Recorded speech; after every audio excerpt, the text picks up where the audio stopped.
السلام علیکم۔ بسم اللہ الرحمن الرحیم۔ ناظرین، ملک الموت حضرت فاطمہ الزہرا رضی اللہ تعالی عنہا کی روح کیوں قبض نہ کر سکے؟ شہریہ رسول سیدہ کائنات حضرت فاطمہ الزہرا رضی اللہ تعالی عنہا کی روح قبض کرنے کے لیے جب اللہ تبارک و تعالی نے ملک الموت کو حکم فرمایا تو ملک الموت گردن جھکا کر خاموش ہو گیا اور اس کام پر جانے کے لیے راضی نہ ہوا کہ وہ سیدہ کائنات حضرت فاطمہ الزہرا رضی اللہ تعالی عنہا کی روح قبض کرے۔ یہ احترام اس پردہ دار کا جس کے سر کے بالوں کو نہ سورج نے کبھی دیکھا، نہ کبھی چاند نے دیکھا، نہ کبھی ستاروں نے دیکھا اور نہ ہی ملائکہ کی نگاہ پڑی ہے۔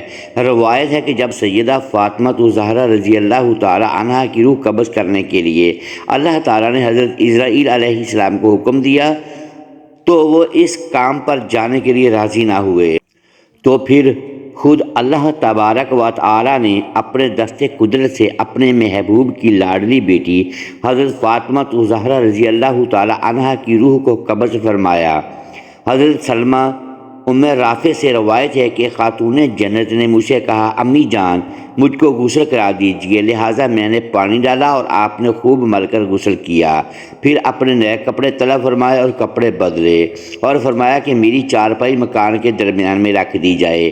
آپ چارپائی پر قبلہ رخ لیٹ کے ہی فرمایا کہ امی جان اب میں فوت ہو جاؤں گی، میں نے غسل کر لیا ہے، لہٰذا کوئی اب میرا جسم نہ کھولے۔ لہٰذا آپ کو حضرت علی کرم اللہ وجہ الکریم نے بغیر غسل دیے ہوئے دفن کر دیا۔ حضرت عبداللہ بن محمد بن عقیل کی روایت ہے کہ وفات سے قبل خاتون جنت حضرت فاطمہ الزہرا رضی اللہ تعالی عنہا نے حضرت علی رضی اللہ تعالی عنہ کو غسل کے لیے پانی کا انتظام کرنے کو کہا اور اپنا کفن منگوایا جو موٹے قسم کا سوتی کپڑا تھا۔ آپ نے اس کو پہن لیا اور خوشبو لگائی اور حضرت علی کرم اللہ وجہ الکریم کو وصیت کی کہ وفات کے بعد ان کے جسم کو نہ کھولا جائے اور اسی طرح ان کو دفن کر دیا جائے۔ خاتون جنت حضرت فاطمہ الزہرا رضی اللہ تعالی عنہا کی وصیت کا حاصل یہ ہے کہ انہوں نے اسماء بنت امیس کو بلا کر وصیت کی کہ انہیں رات کی تاریکی میں دفن کیا جائے، اور غرض آپ کی وفات رمضان المبارک سن 11 ہجری کی شب 29 سال کی عمر میں ہوئی۔ اسلام میں سب سے پہلے آپ کو تابوت میں چھپایا گیا اور منگل کی شب میں حضرت علی کرم اللہ وجہ نے آپ کی نماز جنازہ پڑھائی اور دفن کر دیا۔ ام المومنین حضرت عائشہ صدیقہ رضی اللہ تعالی عنہا سے روایت ہے کہ میں نے نبی کریم صلی اللہ علیہ وآلہ وسلم کی صاحبزادی سیدہ فاطمہ الزہرا رضی اللہ تعالی عنہا سے بڑھ کر کسی کو عادات و طوار اور نشست و برخاست میں رسول کریم سے مشابہت رکھنے والا نہیں دیکھا۔ حضرت ابن عمر رضی اللہ تعالی عنہ سے روایت ہے کہ آقا مولا حضرت محمد مصطفیٰ صلی اللہ علیہ وآلہ وسلم جب سفر کا ارادہ فرماتے تو سب سے آخر میں حضرت فاطمہ الزہرا رضی اللہ تعالی عنہا سے مل کر سفر پر روانہ ہوتے، اور جب سفر سے تشریف لاتے تو بھی سب سے پہلے سیدہ کائنات حضرت فاطمہ الزہرا رضی اللہ تعالی عنہا کے پاس آتے۔ آپ حضرت فاطمہ الزہرا رضی اللہ تعالی عنہ سے فرماتے، میرے ماں باپ تجھ پر قربان ہوں۔ حضرت مصور بن مخرمہ سے روایت ہے کہ رسول اللہ صلی اللہ علیہ وآلہ وسلم نے فرمایا، سیدہ فاطمہ الزہرا رضی اللہ تعالی عنہا میرے جسم کا ٹکڑا ہے، جس نے اسے ناراض کیا اس نے مجھے ناراض کیا۔ حضرت مصور بن مخرمہ سے روایت ہے کہ جب حضرت علی کرم اللہ وجہ الکریم نے ابو جہل کی لڑکی کے لیے نکاح کا پیغام دیا تو نبی کریم صلی اللہ علیہ وآلہ وسلم نے فرمایا، بے شک فاطمہ الزہرا رضی اللہ تعالی عنہا میرے جسم کا حصہ ہیں اور مجھے یہ بات پسند نہیں کہ اسے کوئی تکلیف پہنچے۔ خدا کی قسم، اللہ کے رسول صلی اللہ علیہ وآلہ وسلم کی بیٹی اور اللہ کے دشمن کی بیٹی ایک شخص کے نکاح میں جمع نہیں ہو سکتی۔ حضرت مصور بن مخرمہ سے روایت ہے کہ آقا و مولا حضرت محمد مصطفیٰ صلی اللہ علیہ وآلہ وسلم نے فرمایا، بنو ہشام بن مغیرہ نے مجھ سے یہ اجازت مانگی ہے کہ وہ اپنی بیٹی کی شادی حضرت علی کرم اللہ وجہ الکریم سے کر دیں۔ میں ان کو اجازت نہیں دیتا۔ ہاں اگر حضرت علی رضی اللہ تعالیٰ عنہ چاہے تو میری بیٹی کو طلاق دے دے اور پھر ان کی بیٹی سے شادی کر لے، کیونکہ میری بیٹی میرے جسم کا حصہ ہے۔ جو چیز اسے پریشان کرتی ہے وہ مجھے پریشان کرتی ہے، اور جو چیز اسے تکلیف دیتی ہے وہ مجھے تکلیف دیتی ہے۔ حضرت عبداللہ بن زبیر رضی اللہ تعالیٰ عنہ سے روایت ہے کہ رسول کریم صلی اللہ علیہ وآلہ وسلم نے فرمایا، فاطمہ میرے جگر کا ٹکڑا ہے، اسے تکلیف دینے والا مجھے تکلیف دیتا ہے، اور اسے مشقت میں ڈالنے والا مجھے مشقت میں ڈالتا ہے۔ امیر المومنین حضرت علی کرم اللہ وجہہ سے روایت ہے کہ آقا و مولا حضرت محمد مصطفیٰ صلی اللہ علیہ وآلہ وسلم نے سیدہ فاطمہ الزہرا رضی اللہ تعالی عنہا سے فرمایا، بے شک اللہ تعالیٰ تیری ناراضگی پر ناراض اور تیری رضا پر راضی ہوتا ہے۔ حضرت عبداللہ بن مسعود رضی اللہ تعالیٰ عنہ سے روایت ہے کہ آقا و مولا حضرت محمد مصطفیٰ صلی اللہ علیہ وآلہ وسلم نے فرمایا، اللہ تعالیٰ نے مجھے حکم فرمایا کہ میں فاطمہ الزہرا رضی اللہ تعالیٰ عنہا کا نکاح علی کرم اللہ وجہ الکریم سے کر دوں۔ حضرت انس بن مالک رضی اللہ تعالیٰ عنہ سے روایت ہے کہ نبی کریم صلی اللہ علیہ وآلہ وسلم نے سیدہ فاطمہ الزہرا رضی اللہ تعالیٰ عنہا کے لیے ان کی شادی کے موقع پر خاص دعا فرمائی، اے اللہ میں اپنی اس بیٹی کو اور اس کی اولاد کو شیطان مردود سے تیری پناہ میں دیتا ہوں۔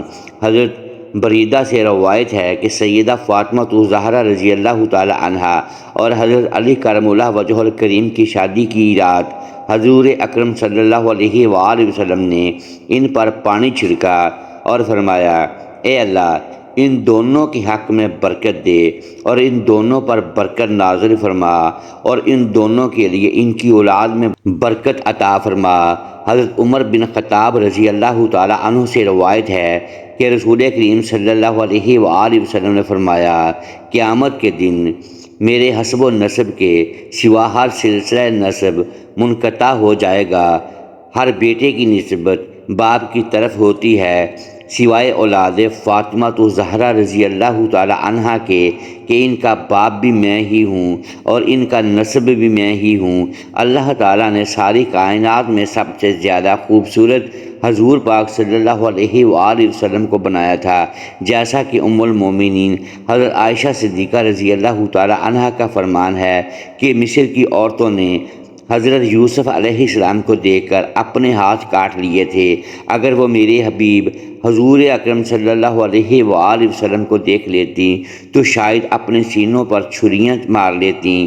حضور صلی اللہ علیہ وآلہ وسلم کی ساری خوبصورتی اتر کر حضرت فاطمہ الزہرا رضی اللہ تعالی عنہا کے اندر آ گئی تھیں۔ اس لیے جو بھی حضرت فاطمہ الزہرا رضی اللہ تعالی عنہ کو دیکھتا تو حیران رہ جاتا، کیونکہ حضرت فاطمہ رضی اللہ تعالی عنہا کے پاکیزہ اخلاق اور ان کی خوبصورتی کے چرچے ہر زبان پر رہتے۔ حضرت فاطمہ الزہرا رضی اللہ تعالی عنہا کی پیدائش حضور صلی اللہ علیہ وآلہ وسلم کہ نبوت کے اعلان کے 5 سال بعد ہوئی۔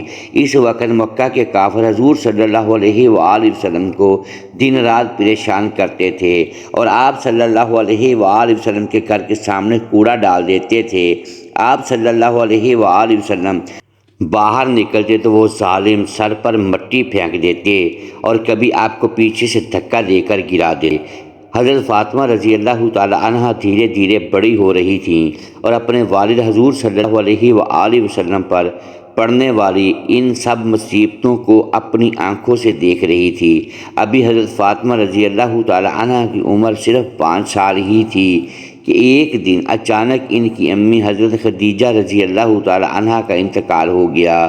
دنیا میں ایک ایسی شادی بھی گزری ہے کہ جس کے لیے حوروں اور فرشتوں نے خوب تیاریاں کیں، ایسی شادی کہ جس کے لیے ہر صحابی دولہا بننے کا خواہش مند تھا، لیکن اس شادی کا دولہا خود اللہ پاک کی ذات نے چنا۔ ناظرین، آپ نے بہت سی شادیاں دیکھی ہوں گی، لیکن آپ اس تقریب کا تصور بھی نہیں کر سکتے کہ جس میں حضور اکرم سرور کائنات حضرت محمد مصطفیٰ صلی اللہ علیہ وآلہ وسلم کی لخت جگر کی شادی کی گئی۔ اللہ کی قسم دنیا بھر میں کوئی بھی ایسی تقریب نہ ہوئی ہوگی سیدہ فاطمہ الزہرا طاہرہ باقرہ عابدہ جب بلوغت کو پہنچیں تو آپ کا رشتہ لے کر بہت سے جلیل القدر صحابی حضور پاک صلی اللہ علیہ وآلہ وسلم کے پاس تشریف لائے، لیکن حضور صلی اللہ علیہ وآلہ وسلم نے سبھی کو یہی جواب دیا، مجھے اس معاملے میں اللہ پاک کے حکم کا انتظار ہے۔ کچھ ماہ بعد حضرت عبد الرحمن بن عوف اور دیگر کچھ صحابہ کرام رضوان اللہ تعالیٰ علیہم اجمعین نے شیر خدا حضرت علی کرم اللہ وجہ الکریم کو مشورہ دیا کہ اے علی کرم اللہ وجہ الکریم، اب آپ بھی جائیں، سب کو انکار ہو چکا ہے، لیکن جو آپ کی نسبت نبی پاک کے ساتھ ہے وہ کسی اور کی نہیں تھی۔ حضرت علی رضی اللہ تعالیٰ عنہ رسول اللہ صلی اللہ علیہ وآلہ وسلم کی خدمت میں گئے کہ اتنی دیر میں اللہ کے محبوب صلی اللہ علیہ وآلہ وسلم نے فرمایا، اے علی بن ابی طالب، آج تمہارا آنا کیا فاطمہ الزہرا رضی اللہ تعالی عنہا کے رشتے کے لیے ہے؟ تو حضرت علی کرم اللہ وجہ الکریم نے نظریں جھکا کر فرمایا، کہنے لگے جی ہاں یا رسول اللہ صلی اللہ علیہ وآلہ وسلم۔ نے فرمایا کہ مجھے جبرائیل امین علیہ السلام نے پہلے ہی خبر دے دی ہے۔ اب ہم نے ان کی درخواست قبول فرمائی اور ارشاد فرمایا، اے علی کرم اللہ وجہ الکریم، گھریلو ضروریات کی کوئی چیز تمہارے پاس ہے جسے تم وسیلہ بناؤ؟ امیر المومنین حضرت علی کرم اللہ وجہ الکریم نے فرمایا، میرے پاس ایک تلوار، ایک اونٹ اور ایک زرہ ہے۔ حضور علیہ السلام نے فرمایا، تلوار کی تمہیں ضرورت ہے، ہر وقت جہاد کے لیے تیار رہتے ہو، اور اونٹ تمہاری سواری کے لیے ہے، وہ بھی ضروری ہے۔ میں تیری طرف سے زرہ پر اکتفا کرتا ہوں، اور اے علی رضی اللہ تعالیٰ عنہ، تجھے بشارت ہو کہ اللہ تعالیٰ نے تیرا اور فاطمہ رضی اللہ تعالیٰ عنہ کا نکاح آسمان میں کر دیا ہے۔ مجھے اللہ تعالیٰ کی طرف سے یہ حکم ہوا ہے کہ میں بھی سب کے سامنے تمہارا اور فاطمہ کا نکاح پڑھا دوں۔ اس طرح رسول اللہ صلی اللہ علیہ وآلہ وسلم نے حضرت علی کا نکاح پڑھا دیا۔ جب سیدہ فاطمہ الزہرا طیبہ طاہرہ کی رخصتی کا وقت آیا تو تمام ازواج مطہرات حضور صلی اللہ علیہ وآلہ وسلم کے پاس آئیں اور حضرت امیز باتیں کیں۔ حضرت ام سلمہ رضی اللہ تعالی عنہا رسول اللہ صلی اللہ علیہ وآلہ وسلم سے کہتی ہیں، اے اللہ کے رسول صلی اللہ علیہ وآلہ وسلم، آج اگر خدیجہ ہوتی تو اللہ کی قسم ہمیں فاطمہ کے متعلق کوئی پریشانی نہ ہوتی اور ان سے آپ کی آنکھیں بھی روشن ہو جاتیں۔ رسول اللہ صلی اللہ علیہ وآلہ وسلم کی آنکھوں میں آنسو آ گئے اور آپ نے فرمایا، خدیجہ جیسا کوئی بھی نہیں ہے، اس نے اس وقت میری تصدیق کی جب سب نے تکذیب کی، اپنے سارے مال کو مجھ پر خرچ کر دیا، اللہ تعالیٰ کے دین کو قبول کیا، یہاں تک کہ میں نے اس کی زندگی میں ہی اسے جنت کی بشارت دی۔ پیغمبر نے ہجرت کے دوسرے سال پہلی ذوالحج کے دن حضرت فاطمہ الزہرا رضی اللہ تعالی عنہا کو حضرت علی کرم اللہ وجہ الکریم کے گھر بھیجا۔ اس لیے شادی اور نکاح کے درمیان تقریباً 10 مہینے کا فاصلہ تھا۔ شاید نکاح کا صیغہ جلدی پڑنے کی وجہ یہ تھی کہ دوسرے رشتہ مانگنے والے لوگوں کے لیے جواب واضح ہو جائے، اور شادی کی دیر کرنے کی وجہ یہ تھی کہ فاطمہ جسمانی رونما کے لحاظ سے بہتر ہو جائیں۔ خاتون جنت کا جہیز آقا نامدار مدنی تاجدار رسول ذی وقار، دونوں جہاں کے عالم کے مالک و مختار حبیب کبریہ صلی اللہ علیہ وآلہ وسلم نے شہزادی اسلام حضرت فاطمہ الزہرا رضی اللہ تعالی عنہا کو جہیز میں جو سامان دیا، اس کی فہرست یہ ہے: ایک چادر باندھ کی ایک چارپائی، چمڑے کا گدا جس میں روئی کی جگہ کھجور کی چھال بھری ہوئی تھی، ایک مشک، 2 چکیاں، 2 مٹی کے گھڑے، حضرت علی کرم اللہ وجہ الکریم حضرت ام ایمن رضی اللہ تعالی عنہا کے ساتھ حضور صلی اللہ علیہ وآلہ وسلم کی خدمت میں حاضر ہوئے۔ حضرت علی کرم اللہ وجہ الکریم فرماتے ہیں کہ حضور صلی اللہ علیہ وآلہ وسلم نے مجھ سے پوچھا، کیا تم زوجہ کے ساتھ رہنا چاہتے ہو؟ میں نے عرض کی، جی یا رسول اللہ صلی اللہ علیہ وآلہ وسلم۔ آپ صلی اللہ تعالی علیہ وآلہ وسلم نے ارشاد فرمایا، بڑی محبت و عزت سے انشاءاللہ عز و جل آج رات سے تم اپنی زوجہ محترمہ کے ساتھ ہی رہا کرو گے۔ رخصتی کی رات حضور اکرم صلی اللہ علیہ وآلہ وسلم نے اپنی لخت جگر کو ایک نیا جوڑا عطا فرمایا۔ حضرت علی المرتضیٰ رضی اللہ تعالی عنہ حضرت فاطمہ زہرا رضی اللہ تعالی عنہا سے محبت بری گفتگو کرنے لگے، یہاں تک کہ جب رات کا اندھیرا چھا گیا تو وہ رونے لگیں۔ حضرت سیدنا علی المرتضیٰ رضی اللہ تعالی عنہ نے پوچھا، اے تمام جنتی عورتوں کی سردار، کیا آپ خوش نہیں کہ میں آپ کا شوہر ہوں اور آپ میری بیوی ہیں؟ کہنے لگیں، میں کیوں راضی نہ ہوں کہ آپ تو میری رضا بلکہ اس سے بھی بڑھ کر ہیں۔ میں تو اپنی اس حالت و معاملے کے متعلق سوچ رہی ہوں کہ جب میری عمر بیت جائے گی اور مجھے قبر میں داخل کر دیا جائے گا، آج میرا عزت و فخر کے بستر میں داخل ہونا کل قبر میں داخل ہونے کی مانند ہے۔ آج رات ہم اپنے رب عز و جل کی بارگاہ میں کھڑے ہو کر عبادت کریں گے کہ وہی عبادت کا زیادہ حق رکھتا ہے۔ اس کے بعد وہ دونوں عبادت کی جگہ ہو کر رب کائنات کی عبادت کرنے لگے۔ اس واقعے کے بعد کبھی حضرت عثمان رضی اللہ تعالی عنہ کے خون کے بدلہ لینے کا مطالبہ نہیں کیا۔ اس نے حضرت عثمان رضی اللہ تعالی عنہ کے بعض لڑکوں سے بھی یہ کہا کہ میں نے تمہارا باپ کا بدلہ حضرت طلحہ رضی اللہ تعالی عنہ سے پورا کر دیا۔ بات جو کچھ بھی رہی ہو، بہرحال لوگوں کو شکست ہوئی۔ حضرت طلحہ رضی اللہ تعالی عنہ زخمی ہوئے اور انہیں یقین ہو گیا کہ وہ جانبر نہ ہو سکیں گے۔ وہ اپنا خون بہتے ہوئے دیکھتے تھے اور کہتے تھے، اے اللہ، حضرت عثمان رضی اللہ تعالی عنہ کا بدلہ مجھ سے لے لے کہ وہ راضی ہو جائیں۔ پھر اپنے غلام کو کسی ایسی جگہ چلنے کا حکم دے دیا جہاں قیام کر سکے۔ چنانچہ بڑی دقت اور دشواری کے بعد وہ ان کو بصرہ کی ایک اجڑے گھر میں پہنچا سکا، جہاں تھوڑی دیر بعد وہ اس دنیا سے رخصت ہو گئے۔ لوگوں نے سمجھا کہ لڑائی ختم ہو گئی۔ امیر المومنین حضرت علی رضی اللہ تعالی عنہ اور ان کے ساتھی فتح یاب ہوئے۔